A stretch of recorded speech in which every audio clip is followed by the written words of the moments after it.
در این اواخر سر و صداهایی از طرف بعضی ها گویا بالا می شد که ما با امارت اسلامی افغانستان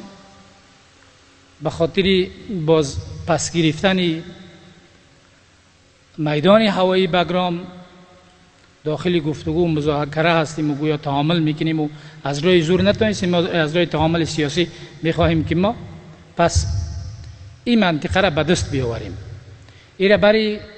هموطنای عزیز خود، برای مردم افغانستان، برای مردم مسلمان افغانستان ایره ما اطمینان میدیم که ما ضرورت به این نداریم او کسایی که خارجی ها را آوردند اینجا بالای خودشون حاکم ساختند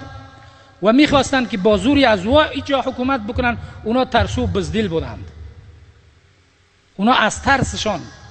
به کفار پناه برده بودند. ما با اتکا به الله بزرگ از هیچ کسی، از هیچ زورگو و قلدری نمیترسیم و ایره ثابت هم ساختیم. در 20 سال جهاد علیه اشغال، علیه امریکا و متحدینش، ایره ما ثابت ساختیم که هیچگاه نمیترسیم.